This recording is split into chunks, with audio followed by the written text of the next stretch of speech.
மனிதனின் பால் பற்களின் எண்ணிக்கை 20. ஒரு மனிதனின் வாழ்நாளில் மொத்தம் எத்தனை பற்கள் தோன்றும்? 52. அதாவது ஃபஸ்ட்டு விழுந்துட்டு அப்புறம் வளரும், அந்த மாதிரி மொத்தமாக. பெருங்குடலின் நீளம் 1.5 மீட்டர். பற்களின் மேல் காணப்படும் கடினமான பகுதியின் பெயர் எனாமல்.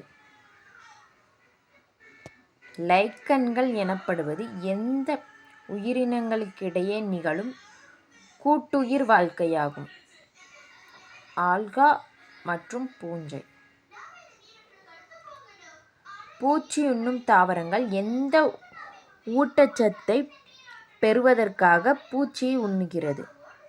நைட்ரஜன். சாருண்ணிகளுக்கு எடுத்துக்காட்டு காளான். மனிதனின் வாய்க்குழியில் எத்தனை ஜோடி உமிழ்நீர் சுரப்பிகள் உள்ளன? 3.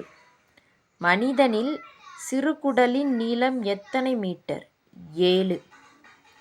மனித உடலின் மொத்த எடையில் தோலின் எடை எவ்வளவு? 7. நமது உடலில் எலும்பு மண்டலத்தில் உள்ள மொத்த எலும்புகளின் எண்ணிக்கை 206. நண்டு மற்றும் கல், இறால் போன்றவற்றின் இரத்தம் என்ன நிறமுடையது? நீலம். கரப்பான் பூச்சியின் இரத்தம் என்ன நிறமுடையது? நிறமற்றது. சித்த மருத்துவம் தோன்றிய இடம் தமிழ்நாடு. சித்த மருத்துவத்தின் தந்தை என்று அழைக்கப்படுபவர் அகத்தியர். ஹோமியோபதியின் தந்தை எனப்படுபவர் சாமுவேல் ஹென்மன். யுனானி மருத்துவத்தின் தந்தை என அழைக்கப்படுவர் ஹிப்போக்ரட்டஸ். கணையத்தில் சுரக்கப்படும் ஹார்மோன் இன்சுலின். இரத்தத்தில் இருக்க வேண்டிய குளுக்கோஸ் அளவு